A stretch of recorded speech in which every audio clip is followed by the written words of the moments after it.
La vez pasada vimos el versículo 1 al 3 y ahora en realidad vamos a arrancar también con el 3 porque en el 3 terminamos haciendo algunas hasta aplicaciones prácticas sobre cómo en el 3 dice esforzándoos por perseverar en la unidad del Espíritu en el vínculo de la paz. Y estuvimos hablando de la importancia, hermanos, que tiene, cómo nosotros tenemos, la unidad no es algo que podemos dar por obvio. La unidad no es algo que nosotros podemos dar por sentado de que está ahí y que vamos a estar unidos porque sí, porque somos cristianos, somos todos amigos. No, al contrario. La unidad es algo por lo cual hay que estar vigilantes, hay que estar atentos. Es algo que también mencionamos, el enemigo, Satanás, una de las cosas que más va a querer hacer es sembrar división dentro de la iglesia. Nuestra propia carne, nuestros propios deseos, nuestro propio pecado también atentan todo el tiempo los unos con los otros. Porque vivimos todavía en un mundo caído, pero también vivimos en cuerpos, mentes y corazones caídos, restaurados, hemos recibido una vida nueva parte del Señor, pero seguimos luchando con nuestro pecado y el pecado siempre afecta a la gente a la que tenemos más cerca. Por lo tanto, en la iglesia también el hecho de vivir, de existir, nos va a asegurar que vamos a tener conflicto los unos con los otros. Qué lindo ánimo, ¿no? Qué lindo, sí. Y ahora nos vamos todos re contentos y animados con la iglesia. Pero primero, esto también es una aplicación práctica general, pero después vamos a cómo Pablo sigue en este pasaje. Hermano, yo quiero, es más, si se van con una idea hoy, aunque vayamos con alguna más, porque todavía no leímos el pasaje, que es de lo que vamos a estudiar hoy, pero algo que me encantaría que nosotros como Adulam taladremos en nuestras mentes, en nuestros corazones, es el entender de que es parte del plan de Dios a propósito diseñado por Él que en la iglesia se dé el conflicto. Si Dios no lo quisiera, tiene todo el poder para permitirlo. Él podría haber creado, como hay algunas iglesias que lo creen, pero no sé en la práctica cómo lo concilian con la realidad, hablan de este concepto de la santificación perfecta. Cuando uno se convierte, Dios ya te santificó y ya está, ya sos perfecto. A partir de ahí no pecas más, sino que cometes errores, ¿no? Uno se equivoca porque es humano, pero ya el pecado no, porque Dios ya me santificó. Bueno, eso está mal, eso es un error. Nosotros no cometemos errores, o sea, cometemos errores, pero mayormente a lo que le llamamos errores suelen ser pecados, ¿no? Ahora, Dios sabiendo que eso no iba a causar problemas, ¿por qué lo permitió? Si Él podría haber diseñado el mundo, la vida, el corazón humano, la salvación de otra manera. En parte es porque a Él le agrada que de este roce constante que se dan situaciones donde a veces pareciera que tenemos más momentos a veces de tensiones que de paz, son cosas que Dios usa para ese proceso nuestro de santificación. El que está aislado, pasan dos cosas. Con aquel cristiano que dice, no, yo sigo a Dios a mi manera, yo creo en Dios, pero yo no necesito a la iglesia, ¿no? Que lo escuchamos mucho eso. Pasan dos cosas. Primero, lo más triste es que te volvés ciego porque no tenés contacto con otras personas que son hijos de Dios, que aman a Dios, que leen su palabra, para poder llegar a ver, comprender y que otros te logren mostrar cuáles son tus puntos ciegos y las áreas en las que estás en pecado. Eso es una cosa. Nos quedamos sin espejos o nos quedamos sin retroalimentación, sin feedback, sin gente que me confronte directamente con mi pecado. Pero al mismo tiempo, sea en eso mismo, sea también cuando a mí me toca bancar el pecado del otro, me quedo sin esas cosas que me van puliendo y que me van obligando a avanzar en mi proceso de santificación y no quedarme estancado. Entonces, ¿qué quiero que nosotros como iglesia digamos, esto vamos a verlo como algo bueno, como un regalo de Dios? Que cuando hay conflicto, cuando hay diferencia entre nosotros, cuando me enojo con otro hermano, cuando veo que otro hermano peca, cuando veo que me frustro porque yo pequé y no sé, le echo la culpa a alguien más, lo que sea, digamos, Dios, gracias, porque si esto no hubiera pasado, yo tendría menos oportunidades de crecer en mi santificación. O de ser confrontado con el pecado, o de yo poder participar en la santificación de un hermano, a quien tengo la oportunidad de acompañarlo, de acercarme en amor. Pero si nosotros no tenemos esto presente, ¿qué es lo que vamos a hacer como consecuencia? Le vamos a dar lugar a la división. Entonces, el apóstol Pablo nos pide, nos ruega que tenemos que vivir esta nueva vida esforzándonos por preservar la unidad del Espíritu en el vínculo de la paz. Esta palabra preservar es una palabra muy particular. ¿Por qué? Porque ¿con qué usamos nosotros muchas veces el tema de la preservación? Tenemos, bueno, no me lean la mente, no se preocupen. Lo usamos muchas veces te da relación con el tema de los alimentos, ¿no? Hay que preservar. Nosotros ponemos las cosas en la heladera, ¿para qué? Para preservar los alimentos, para guardarlos, para mantenerlos que no se pongan feos. Entonces, lo interesante es que esta palabra preservar suele tener que ver con cosas que si uno las deja quietas como están, no se quedan quietas como están. Se tienden a degradar. Entonces, el preservar algo, por eso yo la palabra que había usado en los puntos, si bien no está en el pasaje, yo había dicho que nosotros tenemos que luchar por la unidad. ¿Por qué tenemos que luchar por la unidad? ¿Por qué tenemos que esforzarnos en preservar? Porque si nosotros no estamos constantemente trabajando en esto, es algo que se va a degradar solo. No es que si lo dejamos quietito, de acá dentro de un año vamos a tener la misma unidad que tenemos ahora. No, si nosotros lo dejamos quietito, vamos a estar todos peleados y cada uno por su lado y la iglesia se hace bolsa. Es como esa imagen también, claramente no lo pensaba Pablo porque no tenía shopping, pero es como la imagen de vieron los niños y algunos grandes también, cada tanto que les gusta esto de subir la escalera mecánica en la dirección contraria. ¿No? ¿Hay alguno ahí quién lo ha probado? Amén, gloria a Dios, ¿no? Cuando está medio vacío el shopping ahí, ¿no? Que no te da tanta vergüenza, decía, a ver, ahora, así, ¿no? O los niños chicos que van al parque y quieren subir a tirarse el tobogán, ¿por dónde? ¿Por la escalera? No, por el tobogán. Quieren volver a subir por el tobogán para tirarse de vuelta y se patina y todo. Bueno, entonces la misma idea. Si vos te quedas quieto, retrocedes. Entonces, por eso la unidad es algo que tenemos que esforzarnos por preservar. Un constante trabajo requiere. Entonces, bien. Hasta acá vimos, el domingo pasado, porque venía como parte de estos consejos que el apóstol Pablo venía arrancando en el capítulo 1 sobre, acá lo tengo, dice, yo pues, prisionero del Señor, les ruego que viváis de una manera digna de la vocación con la que habéis sido llamados, ¿no? Y ahí da varios consejos prácticos que, como dijimos, se relacionan no solamente como vida individual, sino con nuestra vida de iglesia, de comunidad. También, ¿por qué? Porque para Pablo no existe un cristiano que pueda vivir una vida digna del llamado que recibió fuera de la iglesia. No existe. Y nos va a hablar ahora en esta imagen del cuerpo. Entonces, ya nos pidió que nos esforcemos en preservar la unidad. Pero ahora nos va a decir por qué. Nos va a dar la motivación, nos va a dar el razonamiento, nos va a dar la fuerza para poder hacerlo. Entonces, ahora sí leemos los 3 versículos que vamos a estudiar hoy. Dice, hay un solo cuerpo. Algunas versiones incluyen ahí el porque o el pues. Hay un solo cuerpo y un solo espíritu. Así como también vosotros fuisteis llamados en una misma esperanza de vuestra vocación. Un solo Señor, una sola fe, un solo bautismo, un solo Dios y Padre de todos, que está sobre todos, por todos y en todos. Entonces muchos creen, y yo por eso también lo separé un poquito así, de que esto, como hay varias cosas que Pablo mete a veces en sus cartas, por la gramática griega, muchos deducen que esto se parece más a una fracción de un himno que cantaban ahí también en la iglesia primitiva. Por cómo está estructurado ahí en la gramática. A nosotros no nos suena tanto algo poético de una canción, más allá de la repetición. Pero y pone esto como la justificación o la razón por la cual tenemos que esforzarnos en preservar la unidad en el espíritu mediante el vínculo de la paz. Entonces, pregunta o observación. ¿Qué cosa notamos acá que se repite una y otra vez en estos versículos? El un o el un solo o una sola. Mirá, vamos a marcarlo y vamos a anotar esto, a ver qué notamos acá. Dice, hay un solo cuerpo. Hay un solo espíritu. Así como ustedes también fueron llamados en una misma esperanza. No es un solo, pero está hablando que es una la esperanza, está ahí, de vuestra vocación.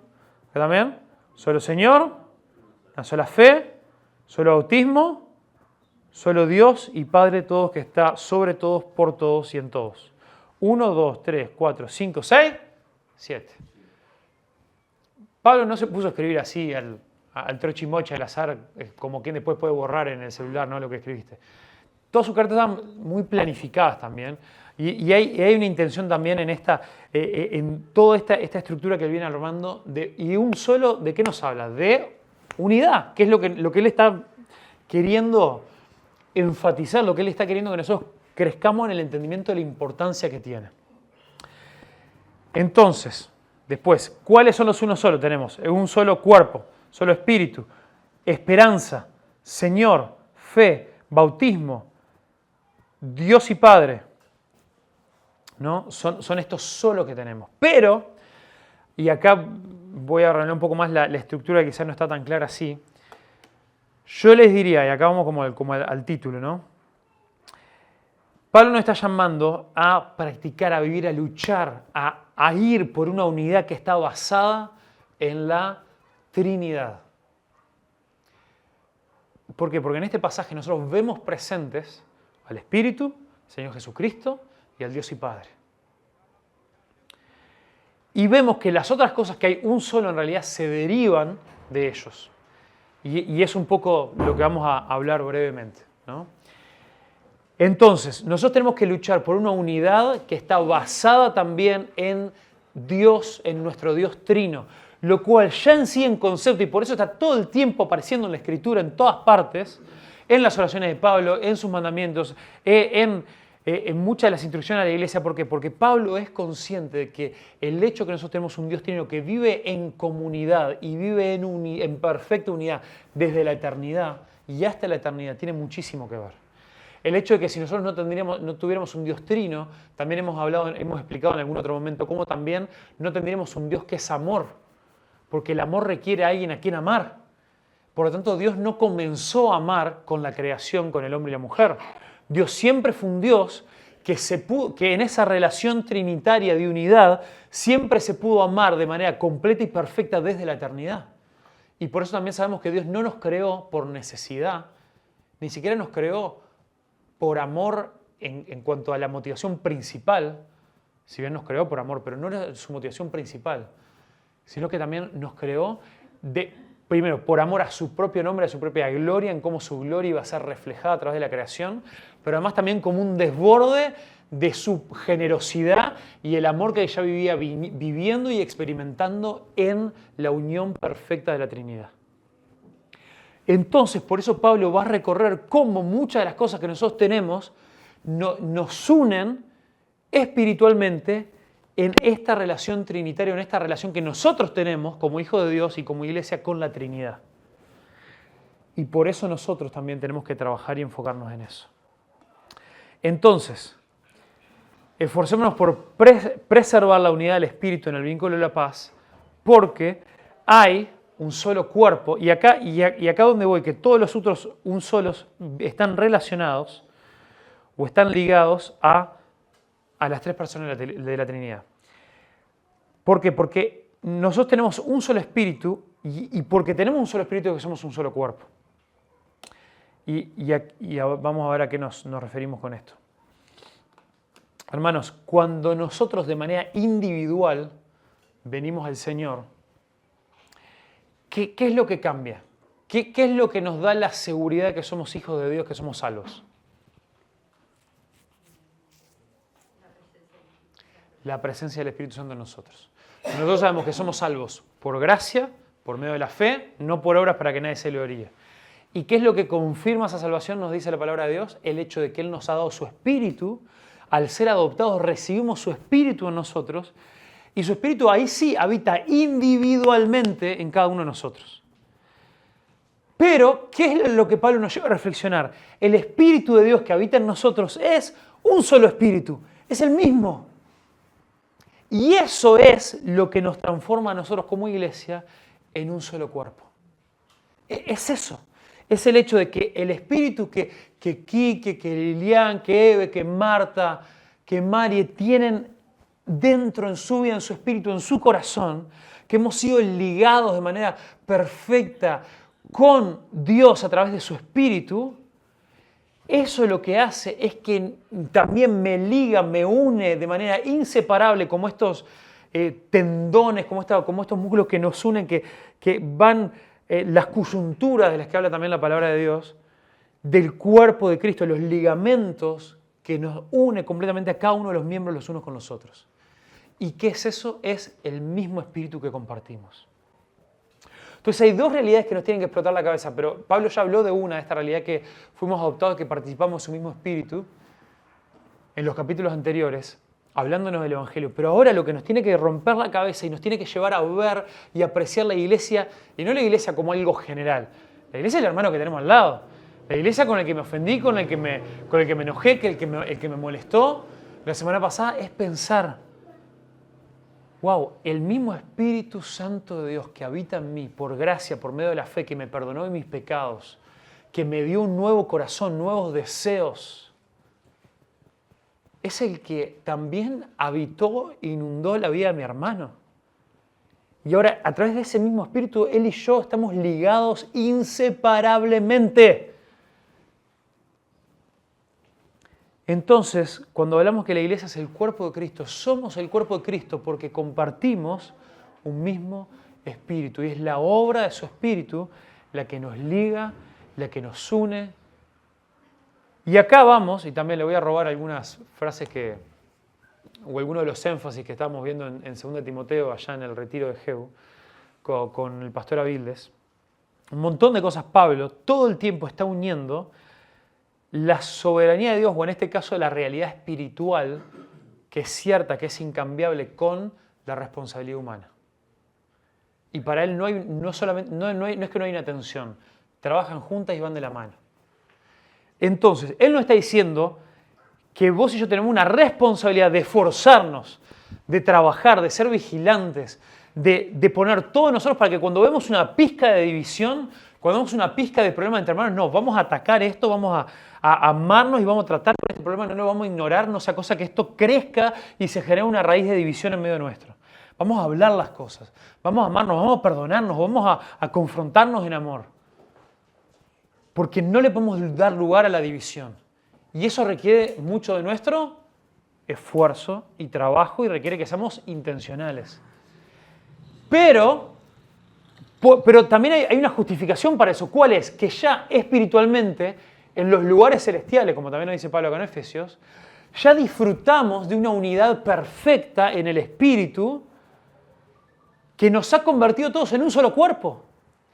Y que aún en medio de cuando no se ve eso, y de vuelta, un solo espíritu a nivel de iglesia local, pero también a nivel de iglesia de Cristo.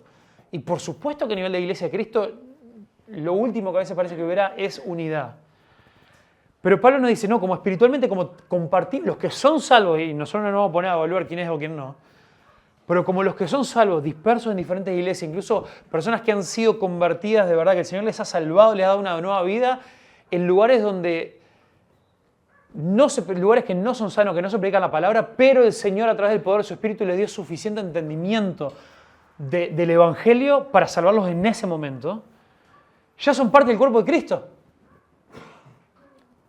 Hay gente que yo creo por cómo ellos relatan las cosas que ellos cuentan de cómo han sido salvos, que yo estoy convencido que Dios quizá les salvó, no en una iglesia, en una secta que no predica el Evangelio, pero ellos quizás solamente con sus Biblias llegaron a entender y a tener el entendimiento porque la salvación viene del Señor, no de que también alguien enseñe. Y después con el tiempo esa persona entendió que, yo tenía que salir de acá y empezó a buscar un lugar que fuera más acorde a la palabra de Dios. Pero entonces no se ve unidad en eso. Pero lo que Pablo nos dice es como todos los que estamos dispersos a lo largo del mundo, y aún también dentro de la iglesia local, aunque somos diferentes, tenemos diferencias, gozamos de un mismo espíritu y eso nos liga también los unos con los otros, luchemos por esa unidad. Y eso también nos hace un solo cuerpo. Y como nos hace un solo cuerpo, no podemos permitirnos tener un brazo por allá, el dedito chiquito del pie por la cocina. Eso no puede pasar. ¿Por qué? Porque el cuerpo es el cuerpo de Cristo, es la representación visible y, como a veces decimos también, los manos y los pies de Cristo hoy en la tierra, las manos y los pies y todo lo demás, el resto del cuerpo. Entonces, ¿qué cuerpo de Cristo está viendo este mundo si ve eso? Si ve un cuerpo completamente desmembrado y dispersado por ahí y que todavía están buscando la forma de matarse los unos a los otros.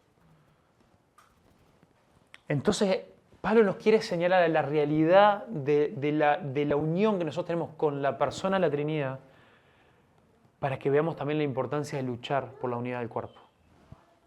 Siguiente dice, así como también vosotros fuisteis llamados a una misma esperanza de vuestra vocación. Ya es la segunda vez que habla de la vocación. ¿Se acuerdan que la vocación es el llamado de la salvación que hemos recibido como cristianos? Y este llamado de la salvación, del Evangelio que hemos recibido como cristianos, nos llena de esperanza. Y si tenemos un solo Señor, una fe, un bautismo.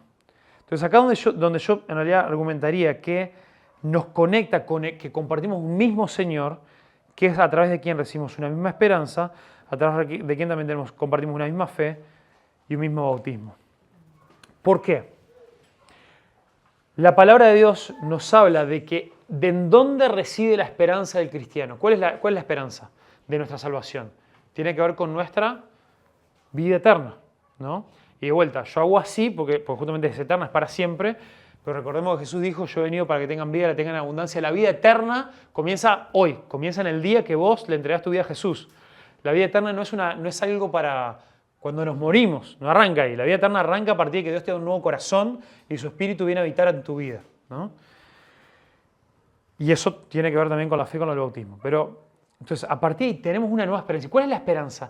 La esperanza de que porque Jesús es nuestro Señor, tenemos un Señor que resucitó, es en su resurrección que está nuestra esperanza. Eso está perfecto todo lo que hablamos de la muerte de Cristo y la cruz. Por supuesto, no le quitamos nunca el énfasis a eso, pero a veces sí nos olvidamos de mencionar cómo eso es inseparable de su resurrección. Pablo enseñó en 1 Corintios, si Cristo no hubiera resucitado, vana sería nuestra fe y seríamos dignos de burla. Él no estaba diciendo, bueno, si Cristo no resucitó, como yo he escuchado a veces algunos queriendo hacer alguna suerte de apologética o de hablar con no cristianos. Dice, bueno, pero por lo menos si lo que yo creo no es verdad, yo no perdí nada porque viví una buena vida, pero si vos que estás en pecado, estás haciendo cualquier cosa, te va a ir al infierno. Pablo no estaría de acuerdo con esa forma de argumentar. Pablo diría, no, si Cristo no resucitó, si esto es mentira, somos los más tontos de este mundo. Ahí sí, salgamos, comamos y bebamos que mañana moriremos. No hay sentido para la vida, entonces ahí sí tendría sentido este nihilismo, esa forma de decir, bueno, si no hay nada después de la muerte, si Dios no existe, ya está, hagamos realmente sigamos las pasiones de nuestro deseo, de nuestro corazón. No existe el vivir una buena vida fuera de Dios. No tiene sentido. Pero el tema es que nuestra confianza está tan plantada en Cristo, en su obra y en su resurrección, que eso nos llena de la misma esperanza. ¿Y cuál es la misma esperanza que compartimos? De que vos y yo estaremos por la eternidad juntos. Esa es la esperanza del cristiano. La esperanza mira hacia adelante. Y hacia adelante vemos que hoy somos cuerpo de Cristo, pero seremos cuerpo de Cristo no dentro de 50, dentro de 60 años. No hasta que se cierren nuestros ojos terrenales. Hermanos, si estamos dejando que se siembren y que echen raíces problemas de división entre nosotros y no luchamos por la unidad, estamos dejando que se siembre división con personas con las que vamos a pasar la eternidad. ¿Sabes cuánto dura la eternidad? Un montón. ¿Cuánto? Un montón. Entonces, esta esperanza también, esta misma esperanza que compartimos de la eternidad para siempre con Dios, está bien, en ese momento podríamos decir, bueno, pero ahí ya vamos a haber sido glorificados, entonces ya no va a haber pecado y no va a ser un problema. Hermanos, la vida eterna ya comenzó, ya está. Jamás puede ser una excusa en nuestra santificación. Es decir, bueno, en algún momento cuando vaya con el Señor, ahí Él me va a santificar. Eso como mucho será una evidencia de que es cuestionable la obra del Espíritu Santo en mi vida, de que quizá no entendí nada. Entonces, como tengo una esperanza eterna con el cuerpo de Cristo, puedo decir, vamos a luchar por la unidad, porque compartimos esa misma esperanza eterna. Y tenemos este mismo Señor Jesucristo, quien esta palabra Señor también nos habla de que nosotros somos sus siervos, somos sus esclavos. Él es nuestro dulos, dulos era esclavos. Él es nuestro Señor y nosotros somos sus dulos, sus esclavos. Y por lo tanto, tenemos que estar unidos para servirle a este Señor. Y después también, yo entiendo que se desprende a raíz de que tenemos un mismo Señor, una sola fe y un solo bautismo. ¿Por qué? En Hebreos es donde se nos dice, en Hebreos 12, se nos dice que corramos con paciencia la carrera que tenemos por delante, puestos los ojos en Jesús. ¿Se acuerdan qué dice después?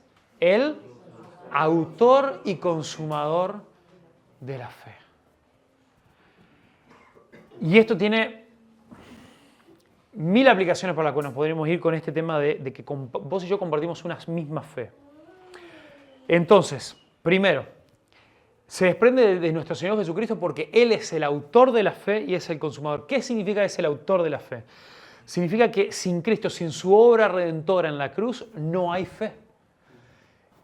Cristo es el ideador, el planificador, el que accionó nuestro plan de salvación y por quien siquiera tenemos una posibilidad de ahora ser uno solo, de ser un cuerpo. Él es la fuente de eso. Él es la raíz.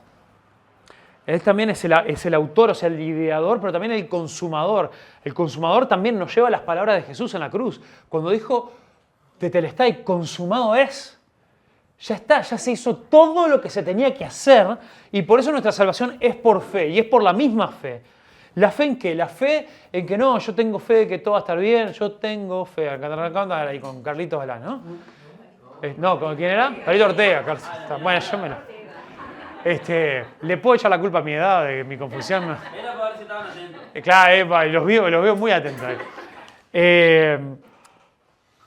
Carlito Ortega. Entonces, nos ponemos a cantar ahí, yo tengo... Pero esa, aunque ya quedó el pasado y no se escucha tanto esa canción hoy en día, pero cuando uno habla con la gente, es esto, la gente no entiende si hay una diferencia entre fe, esperanza, va a estar todo bien, vamos arriba que se puede. Es lo mismo. Cuando la gente habla de fe, no, yo tengo fe que todo va a estar bien. ¿Y por qué? ¿Por qué pensaba que va a estar todo bien? Capaz que va a estar todo mal.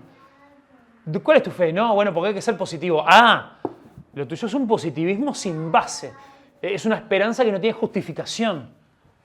No es esa la fe que compartimos nosotros. Nosotros compartimos una fe que es muy puntual y específica. Es la fe de quien Cristo es el autor y es el consumador. Cristo es el que hizo todo por esa fe. Y ya que Cristo lo hizo todo, el que la consumó, vos y yo podemos luchar por la unidad porque volvemos siempre a Cristo. Y si vos y yo reconocemos que necesitamos a Cristo para nuestra salvación, para nuestra vida hoy en día, para subsistir, para tener esperanza, para poder vivir un nuevo día, si vos vamos a Cristo, adivinate a quién nos vamos a encontrar a los pies de Cristo.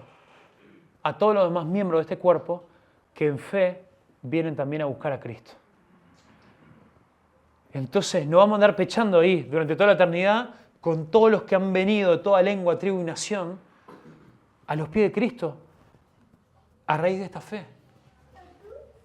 También, Él es el autor y consumador de la fe, pero también una sola fe, y específicamente creo que Pablo también se está refiriendo a esto, de que, hermanos, específicamente creemos lo mismo. Hemos depositado, hemos hecho el fundamento de nuestra vida en la misma verdad, en la verdad del Evangelio. Y esto es importante, esta misma fe nos une, esta misma fe nos llama a luchar por la unidad. ¿Por qué? Porque este Evangelio en el cual creemos, ¿qué nos enseña el Evangelio?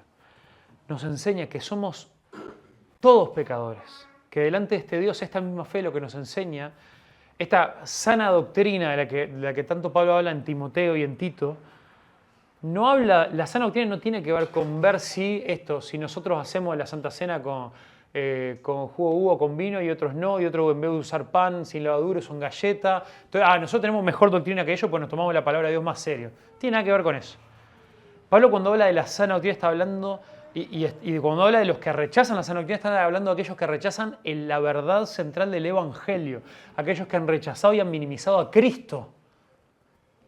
Y eso también nos hace pensar que podemos ser pacientes los unos con los otros, podemos amar y tener comunión con hermanos de iglesia que piensan un poco diferente en algunas cosas, mientras ellos tengan la misma fe en el Evangelio. Entonces compartimos una misma fe y esta misma fe no tiene que ver con si nosotros tenemos alabanza más estructurada, más suelta, con si nos sentamos en silla en banco, con si, no sé, con las formas, si tenemos escuela dominical o no, si tenemos reuniones, qué tan largas son, con las formas. No tiene que ver con eso, hermanos. Tiene que ver con la realidad central del Evangelio de que me va a mantener unido si yo considero que yo soy tan pecador como mi hermano. Y que si en alguna cosa, quizá objetivamente, y no está mal reconocer eso, quizás yo voy caminando, dando más pasos en mi proceso de santificación que otro hermano, y otro hermano está luchando con cosas que yo quizás hace años no lucho. La misma fe me indica de que esa santificación tampoco me pertenece. También fue un trabajo del Espíritu de Dios en mí. Entonces, por supuesto que le voy a tener paciencia y voy a tratar con amor a un hermano que está luchando con otras cosas que para mí ya no son un problema o nunca lo fueron. ¿Por qué? Porque eso jamás va a ser para que yo me gloríe de eso. Nos dijo también Pablo en el capítulo 2. Entonces, esta misma fe también el Evangelio nos humilla, porque nos lleva a reconocer que no somos nadie y al mismo tiempo nos lleva a recordar que todos somos igualmente amados. Esa es la misma fe y todo eso encuentra su raíz en Jesús. ¡Ja! Y ahora la palabrita más controversial de todo este pasaje, un solo bautismo.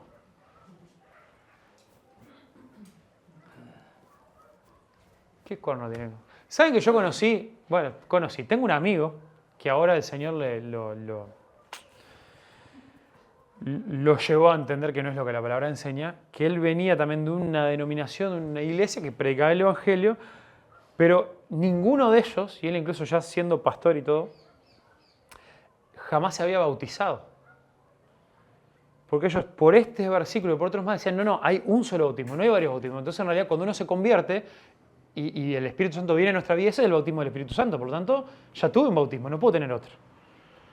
Bueno, entonces, solamente para un ejemplo de cómo hasta esto puede ser controversial. ¿A qué nos referimos? Después, si nos vamos hacia el otro lado, hacia el lado más carismático, también está el bautismo por agua, pero también hay algunos que hablan de una experiencia que viene después de la conversión a la que le llaman el bautismo del Espíritu. Y después también, entre otros círculos, con nuestros hermanos presbiterianos, por dar un ejemplo, son hermanos evangélicos que creen en el mismo evangelio que nosotros, que tienen un montón de convicciones doctrinales muy similares, pero ellos bautizan también, eso por dar un ejemplo, hay otras iglesias también que bautizan por aspersión o por derramamiento en vez de inmersión. Entonces dice, ¿de qué está hablando acá? Un solo bautismo. Solo para decirle que, uno se puede hacer muchas preguntas cuando se acerca un pasaje. Ahora, este pasaje no nos va a contestar las preguntas de todo eso y por eso necesitamos toda la Biblia. Por eso de este pasaje no es que entendemos que el bautismo bíblico es el bautismo de inmersión, es de otros pasajes. Hasta yo diría que este no tiene que ser mi caballito de batalla para ir a decirle a otro, no hay, el bautismo de inmersión, de aspersión no corre, o esto, lo otro. No, porque acá Pablo está hablando de otra cosa.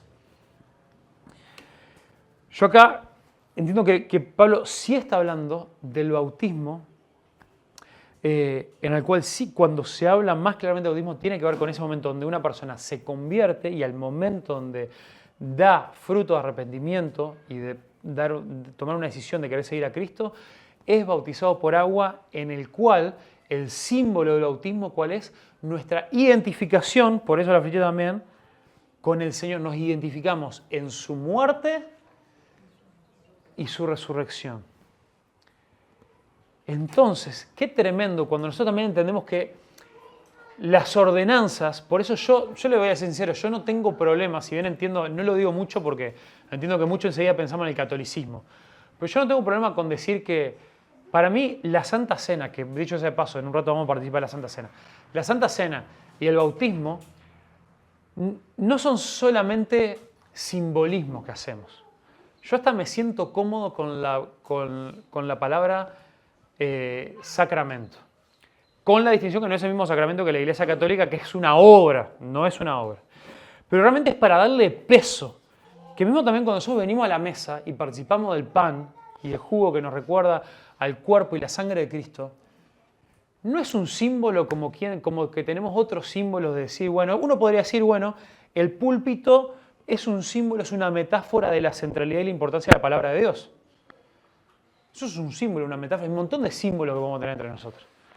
Pero estas ordenanzas, estos sacramentos del Señor nos dejó, son cosas importantísimas. Entonces el apóstol Pablo está diciendo, hay un solo bautismo en el cual somos identificados con nuestro Señor, con Cristo, y como tiene tanto peso, no es solamente una cosa así nomás que hicimos, podemos decir, hermanos, y no estoy asumiendo que todos pasaron por las aguas del bautismo, pero los que pertenecemos al cuerpo de Cristo, que pasamos por las aguas del bautismo, pasamos de una manera más que simbólica, tampoco literal, pero muy en serio, pasamos por las mismas aguas.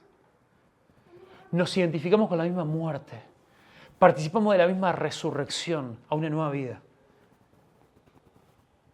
Y no vamos a andar peleando porque el hermano me hizo un comentario en un tono equivocado y yo me ofendí. Entonces, ¿sabe qué? Me manejo y no quiero ir más a la iglesia porque yo no lo necesito, yo tengo mi comunión con el Señor.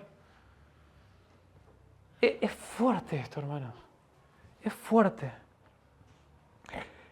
Y nos termina diciendo, y también tenemos un solo Dios y Padre de todos.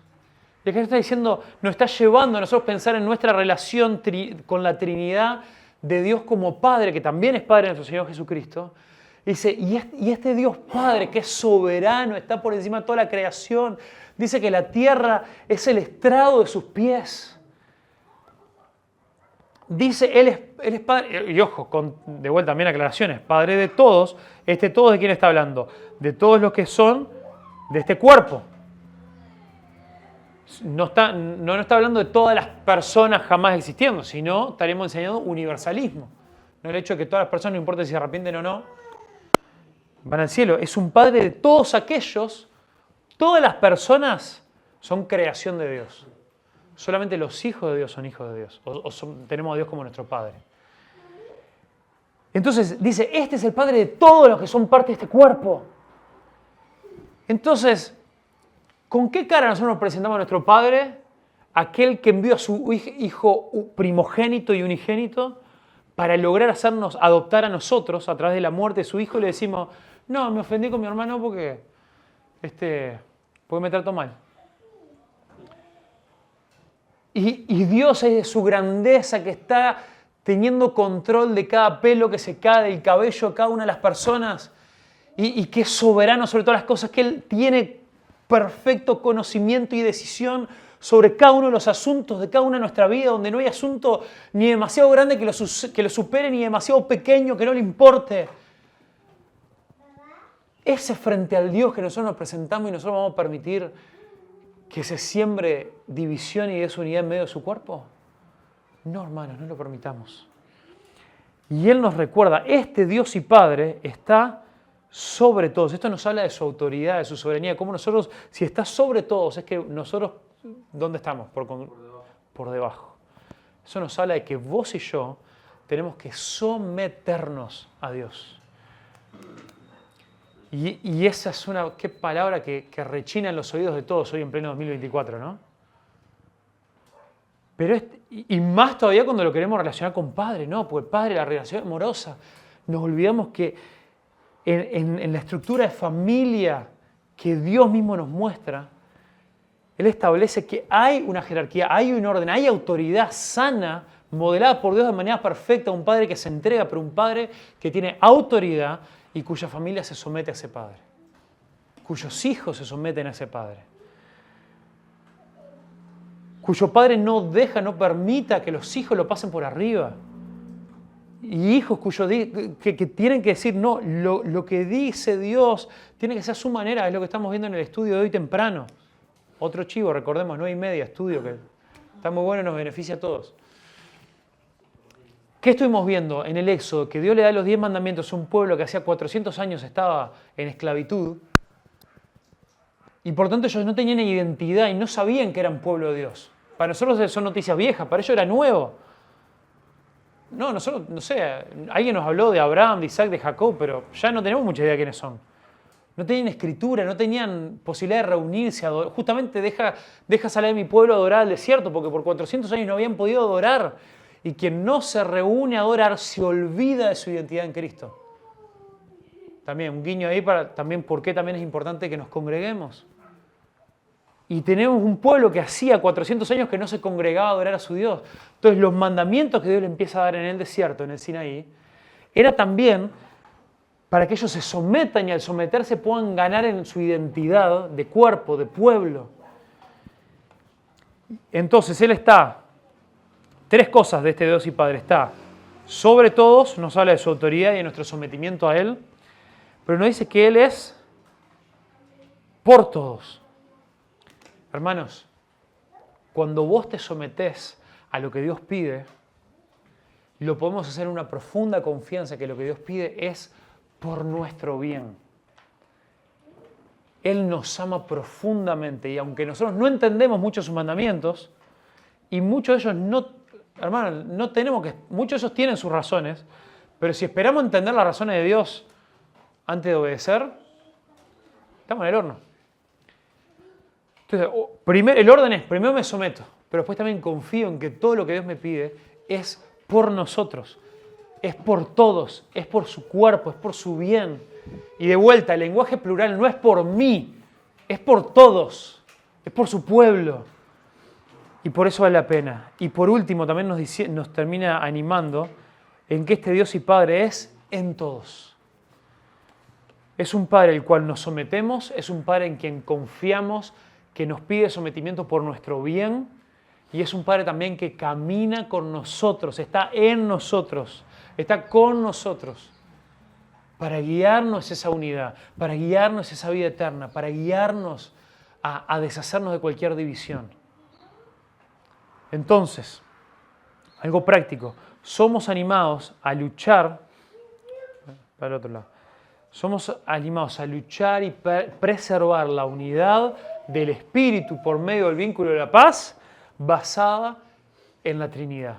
¿Por qué? Porque nunca hubo mayor ni más perfecta unidad que en el Dios Trino, y además también porque en cada una de las personas de la Trinidad nosotros encontramos también más verdades hermosas a través de las cuales nos llaman a olvidarnos de las tonterías en las cuales a veces nos perdemos y dejamos que se siembre división y nos amemos los unos a los otros.